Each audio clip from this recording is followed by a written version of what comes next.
Welcome to panacea. आज हम discuss करते हैं थर्ड वीक ऑफ अक्टूबर 2024 के करंट अफेयर्स के बारे में। So let's just have a look कि हम क्या क्या टॉपिक्स डिस्कस करेंगे जो इम्पॉर्टेंट है इस वीक के लिए। एक तो एमएसपी जो सरकार हर एक क्रॉपिंग सीजन के लिए डिक्लेयर करती है। जब कभी रबी का सीज़न आता है, खरीफ का आता है, तो अभी रबी का सीज़न शुरू हो गया, तो अगले साल जो उसके लिए हार्वेस्टिंग होगी उसके लिए एक तो एमएसपी का रेट है। नेक्स्ट इज जम्मू कश्मीर के नए chief minister as well as Haryana के नए chief minister all over the news. NITI Aayog ने एसेट मोनेटाइजेशन का टारगेट इंक्रीज किया है। इंडिया और यूएस में एक डील साइन हुए हैं related to some defence equipments. Femina miss India 2024, Forbes India 100 list and world migratory birds day. And हमारी प्रेसिडेंट जो हैं वो गई थी 3 कंट्रीज़ में एक विजिट के लिए, जहाँ पे उनको एक कंट्री ने डॉक्टरेट डिग्री भी दी है। यूरोपा क्लिपर मिशन है नासा का एक नया स्पेस मिशन। मार्बर्ग वायरस नाम की एक डिजीज़ है जो अफ्रीका में इस टाइम फैल रही है। And last we'll discuss about SCO meeting जो इस्लामाबाद में हुई थी। सो ये सब टॉपिक्स इंपॉर्टेंट हैं थर्ड वीक ऑफ अक्टूबर के लिए। Let's just start with the first topic. First हमारा टॉपिक है एमएसपी के रिलेटेड। MSP is minimum support price. Minimum support price वो प्राइस है जिस रेट पे सरकार फार्मर से क्रॉप्स खरीदती है। तो रबी के सीज़न वो सीज़न होता है जिसमें क्रॉप्स की सोइंग की जाती है विंटर में अक्टूबर के आसपास, और जिसकी हार्वेस्टिंग होती है अप्रैल में बैसाखी के टाइम पीरियड में, और उसके बाद जो अगली फसल बीजी जाती है वो मानसून के टाइम पीरियड में जिसको हम कहते हैं खरीफ क्रॉप। तो अभी अक्टूबर के टाइम में जो फसलें बीजी गई हैं जो बैसाखी पे काटी जाएंगी उनके लिए जो एमएसपी है सरकार ने उसका रेट इंक्रीज कर दिया है। तो रेट इंक्रीज करने के लिए एक कैबिनेट कमेटी काम करती है, cabinet committee on economic affairs, जिसके चेयरपर्सन होते हैं प्राइम मिनिस्टर। इस कमेटी के पास पावर है कि वो डिस्कशन करके पूरे इंडिया के लिए एमएसपी का रेट डिक्लेयर करती है। जो टॉप वीट प्रोड्यूसिंग स्टेट्स हैं, वीट सबसे इंपॉर्टेंट रबी क्रॉप है इंडिया की, और जो सबसे ज़्यादा वीट इंडिया में प्रोड्यूस होती है वो होती है उत्तर प्रदेश में। सेकेंड इज पंजाब, हरियाणा, मध्य प्रदेश, ये सारी स्टेट्स। और जो दूसरा पल्स क्रॉप कैटेगरी में टॉप का जो हमारा इंडिया का प्रोडक्ट है, फूड ग्रेन है, वो है हमारे पास ग्राम। ग्राम हम कहते हैं चिकपीस को, और ग्राम में जो टॉप प्रोड्यूसिंग स्टेट है वो है महाराष्ट्र, मध्य प्रदेश, राजस्थान। अब बात करते हैं एमएसपी की। एमएसपी में सबसे पहले है वीट।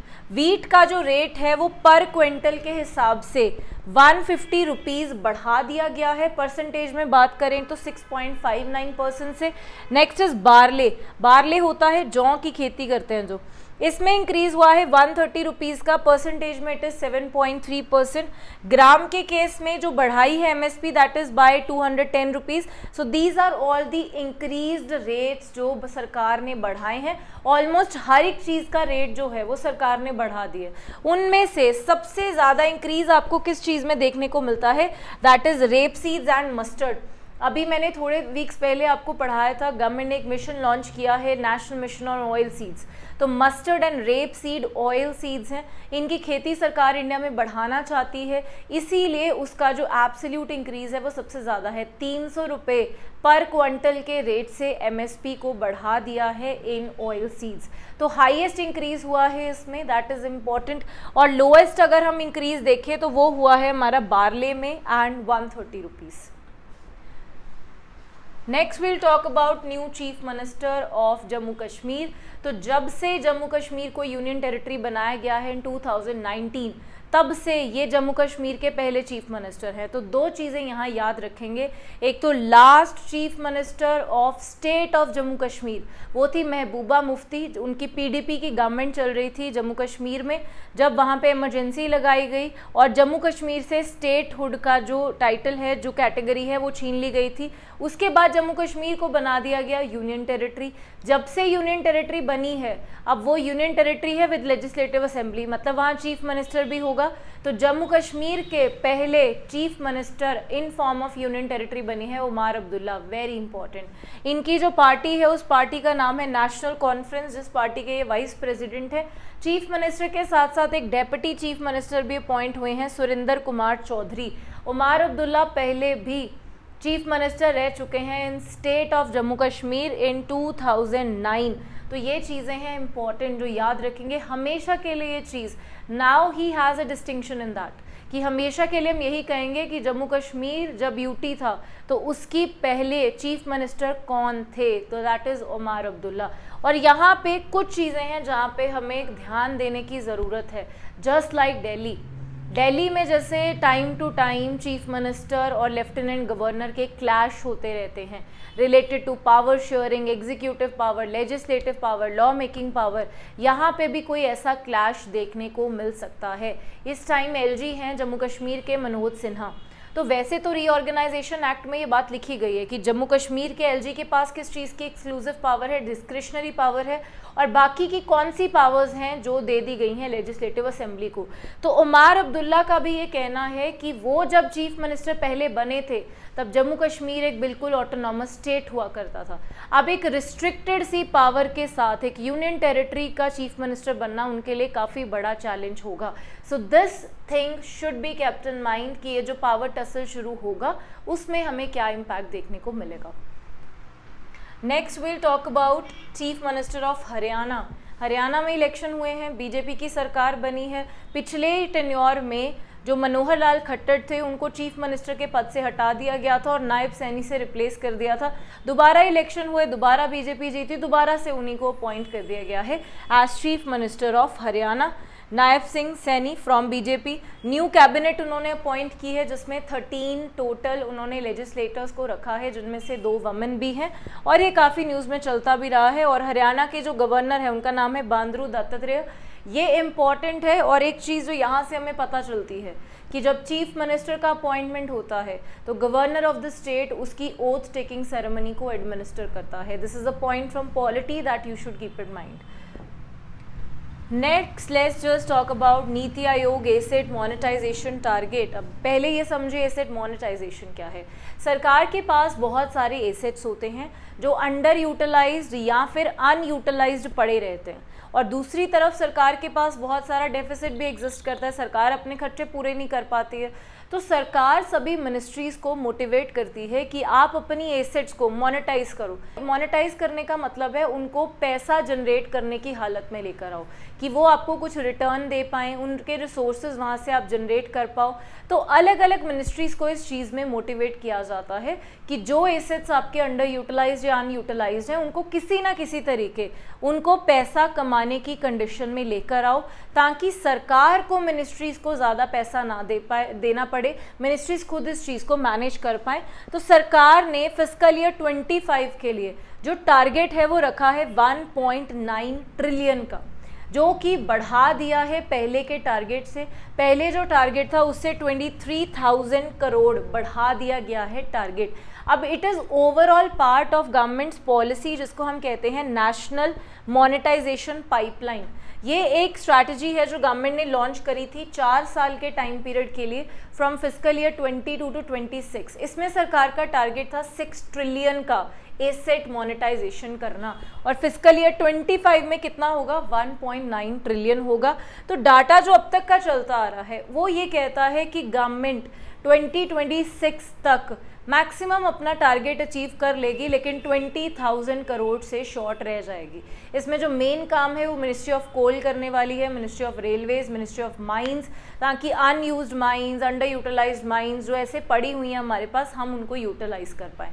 और एक चीज़ जो यहाँ हम याद रखेंगे कि एसेट मोनेटाइजेशन को इंडिया में शुरू किया था 2012 में, और इसके लिए कहीं ना कहीं जो एक्सक्लूसिव अथॉरिटी है जो इस चीज़ को कंट्रोल करती है, रेगुलेट करती है, डिसीजन मेकिंग, टारगेटिंग करती है, वो है नीति आयोग। नीति आयोग जो कि गवर्नमेंट का थिंक टैंक है, गवर्नमेंट के लिए पॉलिसी मेकिंग का काम करता है।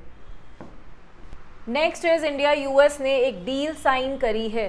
डील किस चीज़ के रिलेटेड है, 31 MQ-9B high altitude long endurance remotely piloted aircraft system हम लोग यूएस से खरीदने वाले हैं। बेसिकली ड्रोन्स एक बहुत ही हाई क्वालिटी और हाई लेवल के जो ड्रोन्स हैं वो हम यूएस से खरीदने वाले हैं। 31 ड्रोन्स, जिनमें से कुछ ड्रोन्स आर्मी में यूज़ किए जाएंगे, कुछ ड्रोन्स एयरफोर्स में यूज़ किए जाएंगे, तो उसका बाइफिकेशन सरकार अपने अकॉर्डिंग करेगी। हाई एल्टीट्यूड लॉन्ग एंड्योरेंस से मतलब है कि वो काफ़ी ज़्यादा ऊंचे अल्टीट्यूड में उड़ते हैं और काफ़ी लंबे टाइम के लिए एयर में एग्जिस्ट करते हैं। इन सब चीज़ों को हम लोग यूज़ करते हैं पायलटिंग करने के लिए, या फिर कई बार ड्रोन अटैक्स जैसी चीज़ों में, या इनको काउंटर करने के लिए मोस्टली इन चीज़ों का यूज़ किया जाता है। बॉर्डर एरियाज़ में पेट्रोलिंग करने के लिए, बॉर्डर्स की प्रोटेक्शन को इंश्योर करने के लिए। तो आपको पता है अमेरिका दुनिया का सबसे लार्जेस्ट वेपन एक्सपोर्टर है और उसका one of the major importing countries India बहुत सारे वेपन्स और बहुत सारे इक्विपमेंट्स खरीदता है अमेरिका से, जिनमें से अब ये चीज़ एक और नई ऐड हो चुकी है। सिर्फ यही नहीं, इसके अलावा ये सारी चीज़ें भी हम उनसे खरीदने वाले हैं। हेल फायर मिसाइल्स हैं, कैप्टिव एयर ट्रेनिंग मिसाइल्स हैं, लेज़र स्मॉल डायमीटर बॉम्ब्स हैं, ये सारी चीज़ों का एग्रीमेंट साइन हुआ है जो इंडिया यूएस से खरीदेगा। नेक्स्ट हम बात करते हैं Femina miss India 2024 Madhya Pradesh से हैं 22 year old Nikita Porwal from Ujjain Madhya Pradesh. First runner up रही हैं Rekha Pandey, second runner up is Ayushi Dholakia. ये तीनों नाम है, फर्स्ट वाला सबसे इंपॉर्टेंट होता है, हु इज़ द विनर याद रखेंगे। मध्य प्रदेश से हैं निकिता पोरवाल। नेक्स्ट हम बात करते हैं, फोर्ब्स ने लिस्ट निकाली है इंडियाज़ 100 रिचेस्ट लिस्ट। उसमें एक डाटा था जो बहुत इंपॉर्टेंट था हमारे लिए, वो है कि इंडियाज़ 100 रिचेस्ट टाइकून, जो टॉप 100 की लिस्ट है इंडिया की, उनकी अगर वेल्थ को हम लोग इकट्ठा करें तो वो $1 ट्रिलियन का जो माइलस्टोन है उसके क्रॉस कर चुकी है, और ये पहली बार हुआ है। मतलब इंडिया के 100 रिचेस्ट लोगों की जो टोटल वेल्थ है वो $1 ट्रिलियन के माइलस्टोन को पास कर चुकी है for the very first time. और फर्स्ट रैंक पे बहुत सालों से जो कंटिन्यू चल रहा है, that is Mukesh Ambani with $119.5 billion. Then is second Gautam Adani and family. Third is Savitri Jindal. Savitri Jindal यहाँ इंपॉर्टेंट है क्योंकि ये पहली बार टॉप 3 में आई हैं। ओपी जिंदल ग्रुप के maximum wealth is own by Savitri Jindal. Then is Shiv Nadar, then last is Dilip Sanghvi and family. These are the top 5, at least top 5 आपको पता होने चाहिए। Next is world migratory bird day. Migratory birds का बहुत इंपॉर्टेंट रोल है हमारे इकोसिस्टम में, throughout the countries, throughout the globe, throughout the continents. तो वर्ल्ड माइग्रेटरी बर्ड्स डे है। इसमें सबसे इंपॉर्टेंट एक तो ये चीज़ याद रखनी कि ये साल में 2 बार आता है। अब 2 बार आने का अपना एक रीज़न है कि जो स्टार्टिंग में एक आता है मई के टाइम पीरियड में, एक आता है अक्टूबर के टाइम पीरियड में, और उसका हमने डे फिक्स किया हुआ है 2nd Saturday of May and 2nd Saturday of October. ये डे फिक्स रहता है। तो इस साल हमने मनाया 11th of May, 12th of October को, तो अभी जो गुजर के गया है हमारे पास। तो 2 बार मनाने का जो बड़ा स्पेसिफिक सा रीज़न है वो ये है कि मई के टाइम में माइग्रेशन होती है नॉर्थ अमेरिका से, और वो सारे जगह पे बर्ड्स का माइग्रेशन होता है, और अक्टूबर के टाइम पे माइग्रेशन होता है जो लैटिन अमेरिका और कैरिबियन सी के अराउंड सारी कंट्रीज़ हैं। तो एक बार नॉर्दर्न हेमिस्फेयर में होता है, एक बार ऑलमोस्ट सदर्न हेमिस्फेयर में होता है। तो इसलिए हम 2 बार रिकॉग्नाइज करते हैं। और इस बार का थीम बहुत इंपॉर्टेंट है कि इस बार थीम में इम्पॉर्टेंट प्लेस दी गई है इंसेक्ट्स को। इंसेक्ट्स जो हैं वो मेजर सोर्स ऑफ एनर्जी होते हैं माइग्रेटरी बर्ड्स के लिए, और इंसेक्ट्स की पॉपुलेशन कंट्रीज़ में कम होती जा रही है due to those reasons only. Climate change हो रहा है, हैबिटेट्स डिस्ट्रक्ट हो रहे हैं, फिर उसके बाद कंटेमिनेशन हो रही है, लेक्स में रहते हैं, लेक्स ख़त्म हो रही हैं, उसकी वजह से इंसेक्ट्स कम होने शुरू हो गया। माइग्रेटरी बर्ड मान लो कोई इंडिया में आ रहा है, जहाँ वो आता था वहाँ पे ऑलरेडी इंसेक्ट होते थे जहाँ पे वो फीड करता था, अब वो इंसेक्ट नहीं है तो वो आके क्या खाएगा। तो इंसेक्ट्स को एक स्पेशल इंपॉर्टेंस दिया गया है इस साल के माइग्रेटरी बर्ड्स डे पे, और ये डे रिकॉग्नाइज करता है यूनाइटेड नेशंस। नेक्स्ट हम बात करते हैं, हमारी प्रेसिडेंट द्रौपदी मुर्मू अभी 3 नेशंस के टूर पे गई थी, अल्जीरिया, मॉरिटेनिया एंड मालवी। ये तीनों कंट्रीज़ के ट्रिप पर वो गई थी, इन अफ्रीका टूर पे गई थी। उनमें से जो अल्जीरिया है उसकी यूनिवर्सिटी ने, यूनिवर्सिटी ऑफ अल्जीरिया ने हमारी प्राइम मिनिस्टर को PhD डिग्री दी है in political science. That is the important news. Honorary doctorate दी है in political science by Sidi Abdellah science and technology pole universities in Algiers, जिसका पूरा नाम है यूनिवर्सिटी ऑफ अल्जीरिया ओनली, अगर हम डिटेल में जाएं तो। और जो उनके हायर एजुकेशन मिनिस्टर हैं कमाल बदारी, उन्होंने ये डॉक्टरेट डिग्री जो है वो दी है। तो ये सीधा ऐसे ही पेपर में आ जाता है कई बार कि किस पर्सनालिटी को किस यूनिवर्सिटी ने कौन सी डॉक्टरेट डिग्री दी है, तो इसकी तीनों डिटेल्स हम लोग याद रखेंगे। Next is Europa clipper mission, important है, बहुत इंपॉर्टेंट है। यूरोपा क्लिपर मिशन नासा का एक मिशन है। यूरोपा क्लिपर स्पेसक्राफ्ट का नाम है। ये स्पेसक्राफ्ट जो जुपिटर की तरफ भेजा है नासा ने, और जो वहाँ पे पहुँचेगा 2030 तक, बिकॉज डिस्टेंस बहुत ज़्यादा है उसको ट्रेवल करने के लिए। The distance is 3 billion kilometres. 3 billion kilometre की जर्नी ट्रेवल करके ये स्पेसक्राफ्ट 2030 तक जुपिटर पे पहुँचेगा। टारगेट जुपिटर नहीं है, टारगेट है जुपिटर का एक मून जिसका नाम है यूरोपा। अब बात आती है कि यूरोपा को स्टडी करने का क्या रीज़न है। यूरोपा को स्टडी करने का बड़ा पर्टिकुलर सा ये रीज़न है कि यूरोपा पे हमें ह्यूमंस को ये लगता है, और कुछ एविडेंस जो अब तक हमें मिले हैं, कि वहाँ पे एक बहुत बड़ा समुंदर है। अब वो समुंदर है, जमा हुआ है क्योंकि वो सारे मून बहुत ज़्यादा ठंडे हैं, लेकिन अगर वहाँ पे समुंदर है, स्नो है, पानी है, तो वहाँ पे लाइफ एग्जिस्ट करने के चांसेस हो सकते हैं। उस चीज़ को स्टडी करने के लिए ये मिशन काम करेगा। इससे पहले भी नासा ऐसे मिशंस लॉन्च कर चुका है, जैसे कि Juno mission, juice mission and Europa clipper is the third mission जो कि टारगेट करने वाले हैं। ये जो जूनो है ये 2016 में वहाँ पहुँचा था। जूस मिशन अभी वहाँ पहुँचेगा 2031 तक। ये जूस मिशन का फुल फॉर्म यही था, Jupiter and it's IC moons mission.